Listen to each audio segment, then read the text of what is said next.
cheating on my girlfriend and asking her to be the father of her child. I hadn't seen or heard from Desire since college, and I had no idea she still knew I was alive, let alone where to find me. The phone call inviting me to lunch came out of the blue, and I was still wondering what she might want to talk about after all these years. It had been 6 years since I had graduated from high school, and we had broken up 6 months before that. I'd spent a lot of time thinking about her over the years, but never expected to hear or see her again. I met Desire at freshman orientation my first week of college and fell head over heels in love with her. The feeling wasn't mutual. It took me over 2 years to convince her to go on a date with me, and it probably never would have happened if I hadn't been in the right place at the right time. Desiree had just gotten into a fight with her current boyfriend and was very, very angry with him. It was one of those "I'll show you" kind of things, and she was in that mood when I asked her out for the 900th time. She said yes, and then started making sure that everything we did together happened so that her ex-boyfriend could see us together. I had a crush on Desiree, but I wasn't stupid and realized what she was doing and that she expected him to be so jealous that he would come crawling back to her. His response was to ignore her, date other girls, and he did it just like Desire did. He took his companions everywhere he knew Desire could be and rubbed her nose in it. One day he dropped out of school and disappeared. We later learned that he had moved to the left coast to attend UCLA. I expected that after he left, Desire would break up with me since I was only a means to an end. Much to my surprise, she did not leave me. Moreover, she became much more affectionate. Once I reached the point where I started to consider her as my girlfriend, I started doing some things that I was hesitant to try before for fear that she would go back to her ex-boyfriend. First, I put my hands on her breasts as we hugged and she didn't resist. Then my hands went under her sweater and she didn't resist. Then I pulled her out of her sweater, blouse, tank top, or whatever else she was wearing, and she never once said no or stopped me when I took off her bra and started playing with her breasts. The protest was loud and clear when I tried to remove her clothes. It was explicitly stated to me that she was going to the marriage bed as a virgin. I could do whatever I wanted, but just no sex. "Fine," I said. "Just act on it, Bob, as long as you're willing to go home disappointed." "I don't believe in frustration, Bobby. I'll take care of you. Just not by making love." Desire started by caressing my body. "Do you like my caresses, Bobby?" "Of course I do." "Then be happy with what you get and don't push it. That's why Ryan isn't around anymore. He just couldn't stop pushing." Having her ex-boyfriend throw himself at me pretty much destroyed the evening, so I drove her home. Our goodnight kiss was somehow not serious, and I guessed we were both a little pissed at each other. I didn't call her for 2 days. I was sitting at lunch in the student union when she took a seat on the other side of the table from me. "Where have you been?" "Buried with my head in a political science textbook," I lied. "Trying to study for exams. It's the one subject that's killing me." "Well, don't study so hard that you forget we're having a party tomorrow night." I had forgotten about it. "I'll be there to pick you up on time." She threw me one of those looks that women are so good at throwing, the look that says everything and nothing at the same time, and asked, "Are you all right?" "Yeah, sure, just a little tired from work." She looked at her watch. "Gotta run or I'll be late for class." She stood up, leaned over the table, and gave me a quick kiss on the cheek and then ran to class. The party was in full swing. The drinks were flowing, the music was blaring, and everyone was having a good time. Desire was a different person that night. She danced with everyone who asked, and some of the things she did amazed me. Many of her dance partners were feeling her out very well and seemed to enjoy it. She often did what might be called dirty dancing, and on one occasion there were 2 guys on the floor with her, one dancing with her from the front and the other from behind. 4 hours after the party started, Desire came up to me and said, "Get me out of here, honey, before I do something stupid." "Like what?" "Like taking someone on the dance floor." Now I realize it was all about the booze, but at the time I said, "Oh, Bob, it looks like you're going to have sex with me tonight. and it certainly looked like it was going to happen. I hadn't even pulled away from the curb yet, and Desireen, leaning over the front seat, was already caressing my body. When I pulled up to the local lover's lane, we had very tight sex. I had taken off all her clothes, and I felt her pulling me to her. When she suddenly screamed, "You asshole! What are you letting yourself do? Get off me, you stupid asshole!" And then she jumped out of the car and ran, leaving me to stare at her back as she disappeared into the darkness. By the time I got back to my house, my thoughts were, I don't need this bullshit, and I put Desire out of my mind. I didn't call her anymore. I didn't return her calls.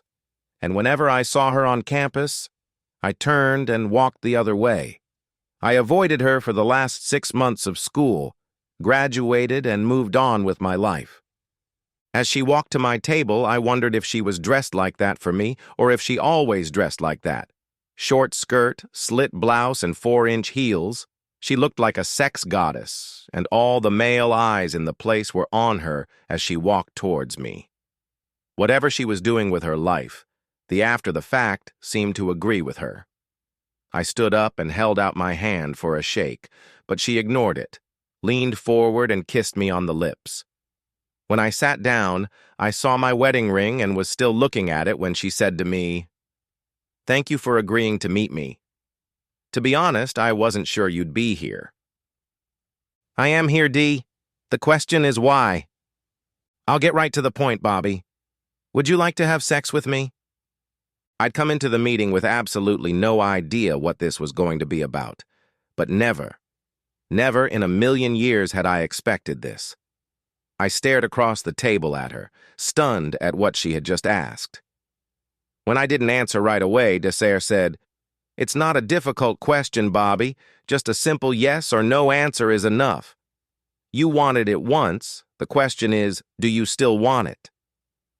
I finally managed to muster up the strength to say, "Of course I'd like to." "Okay, you can, but there are conditions. I'll tell you the story, outline the conditions, and then ask you again. I hope the answer won't be no, but I understand if it is. I want Bobby's kids. My husband and I have been trying hard to get pregnant for the last couple years, but nothing worked. I finally went to the doctor, had a checkup, and he confirmed that there was no reason why I couldn't have a baby. I came home and asked John, my husband, to go and get checked. John is very macho, so the suggestion that there might be something wrong with him when it comes to the so-called masculine arts just couldn't be considered.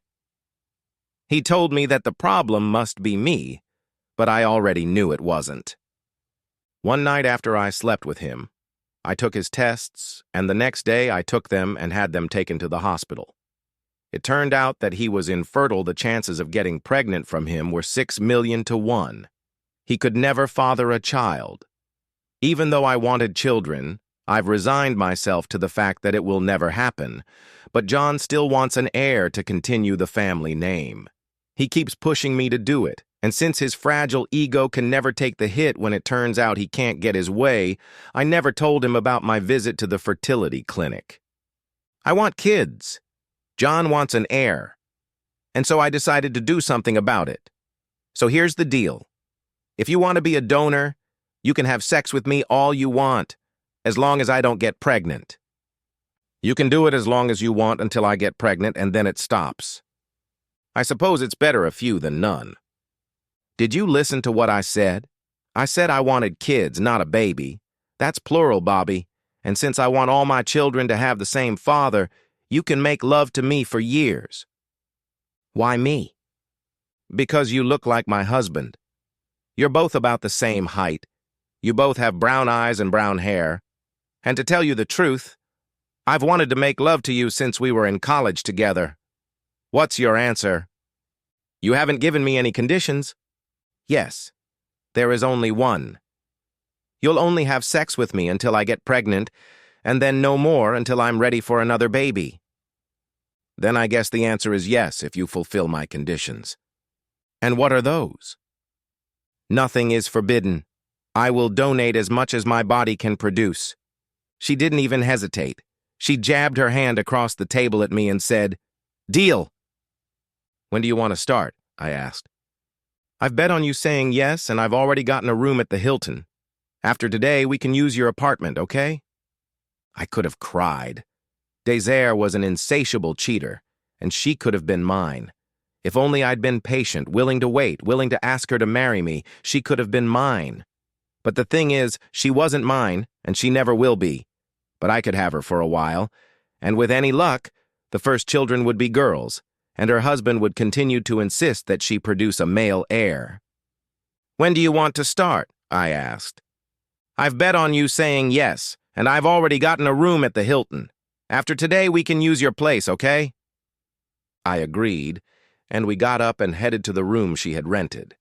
As I watched her undress, I thought about how God really does move in ways that are inscrutable. I had thought about Desire for years and had never forgiven her for that last night we were together. That night she pulled my body against hers and then called me an asshole and a jackass when it was all her fault. No, I owed that cheating bitch something for that, but there was no way I expected to get a chance to get even. When she stayed on her heels, I told her to leave them on, walking over to me. As she caressed my body, I thought back to the events of a year ago. I still remembered the day my wife told me she was divorcing me.